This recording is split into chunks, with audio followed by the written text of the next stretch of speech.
All I'm offering is the truth, nothing more. So listen to this. Check this out. Are you serious? You seriously gonna do this? This is embarrassing.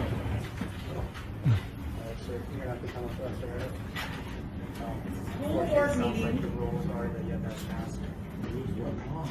And apparently they're part of the policy.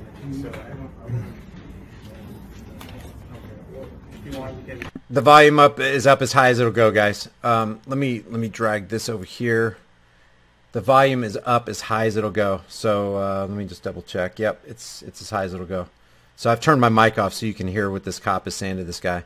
And the very first thing that I'm thinking of is, how is it that this, where is this again?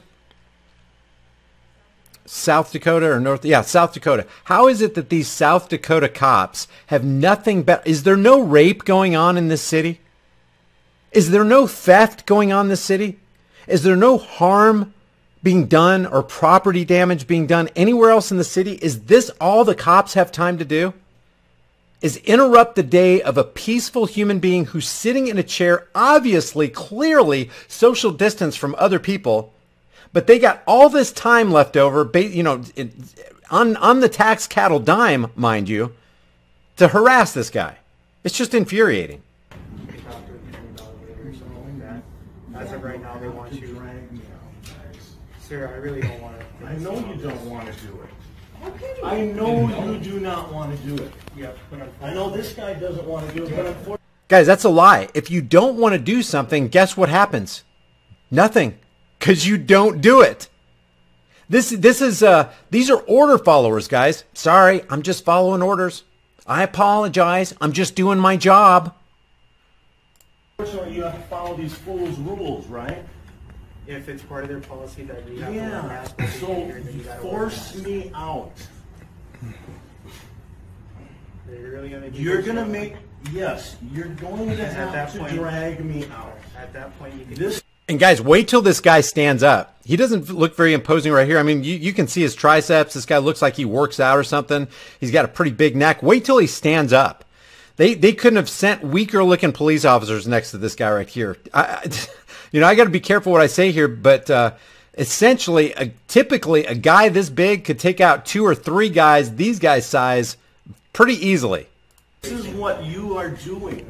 At that point, you could. You are sowing discord within our communities at every level. It's disgusting. Do you harass your clients when they're at your restaurant to put on masks? Sir, do you harass them? Sir, we're not going to. Do you? At this point, you could be facing additional charges of obstruction if you don't. Of what? I get it. I get it. So then I get it. I get it. You're gonna have to drag me out. This is absurd. Completely absurd. You know that, right? All right, sir. We're going. No, you a little. This is an embarrassment to our. Okay, that right there is a violation of natural law. 2 men coming up to another guy who is literally doing nothing wrong but sitting in a chair, not following the ordinances or the guidelines, and they're going to go hands-on. Yep, obviously they got nothing better to do than that community. There's no other crimes happening. You know, I wonder if jewelry stores are getting robbed right now. I wonder if there's a holdup in a convenience store anywhere in town. Wonder if there's any women. I wonder what the rape rate is in that town right there. How many muggings are happening? How many houses are getting broken into while this nonsense is going on right here?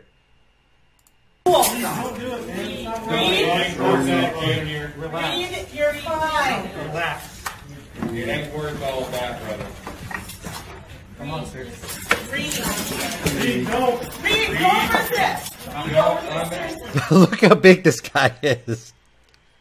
Look, this guy is like a foot bigger than this guy right here. And I don't know how much bigger he is than this guy, but he's just basically, if he just hardened himself and just stayed in place, it would be very, very difficult and just became dead weight. It'd be very difficult for them to haul this man out. Don't resist. Freeze. Look at this guy. Look at this guy. Look at this guy. Let go of now.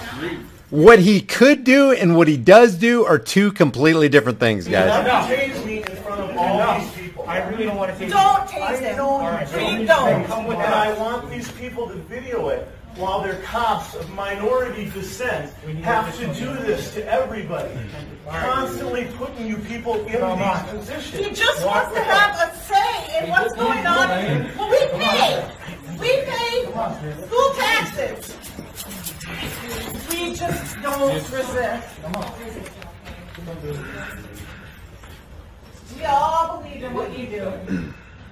This isn't All right, now before I proceed and before this lady starts kind of chewing out the city council and everybody else in the room, I got one thing to say. I'm going to back this up right about here. See all these people in the room? You know, at this point, it's probably time to put down your cell phone or just have one designated person filming this whole thing. And it's probably about time for everybody to stand up in unison alongside this guy who's literally being victimized before their very eyes and maybe exerting some of the rights of their own. Maybe standing up behind this guy. Maybe they don't completely believe in him, but surely one thing that we can all agree on is it's never right to initiate unjust force and violence on peaceful people who haven't done anything wrong. Clear that this man without a mask has done nothing wrong. He hasn't harmed. He hasn't threatened to harm anybody. All he did was walk into a room full of believers, he being an unbeliever in the church of conviviality, or if you whatever you want to call it, covidiality, conviviality. He walks into this church setting. He doesn't exercise the same faith that they do. And because they don't believe like him, they call the enforcers. The enforcement class comes to take this man away because he doesn't subscribe to this cultic belief. He's not a Kool-Aid drinker in this church. I like what a caller said today on my live stream on YouTube today. He said, when somebody asks me if why I'm not wearing a mask, he says, I'm not a part of your religion. It takes faith for you to believe that you had to wear a mask and you have to social distance. You have to just believe the experts that they know what they're talking about. You have to believe mainstream media. So when they're trying to shame you for not wearing a mask, that is a psychological operation. They're trying to get into the control panel of your mind and form and shape your behavior by getting in there and creating shame. Where if you don't believe like they do, if you don't act in accordance with the way they want you to act, you're to be rejected by society. You're to be mocked. You're to be turned away. Nobody is to conduct business with you. You shouldn't be able to buy. You shouldn't be able to walk into that store. In certain places, you shouldn't be able to walk down the street alone on a sunny day, walking your dog without a ritualistic shame muzzle. That's how bad it is. And people are freaking out so bad in certain areas that if they see somebody out in broad daylight and on a 95-degree summer day, can you imagine how much worse it's going to get, by the way, when real flu season hits us? It's going to be off the hook, man. It's so bad people are calling the cops on surfers out in the middle of the ocean by a pier somewhere, just trying to catch a wave by himself. If you're not wearing a mask, if you're out there against guidelines, you're going to be taken to jail. And it's not even, I wish I was joking. You guys know, you've seen it. That is the result of psychological operations. It's literally rewiring the minds of everybody you come in contact with every single day in your community. And like I said, I live in a small town, and it is just unbelievable to me how many people have just bowed down and submitted to almighty mainstream media.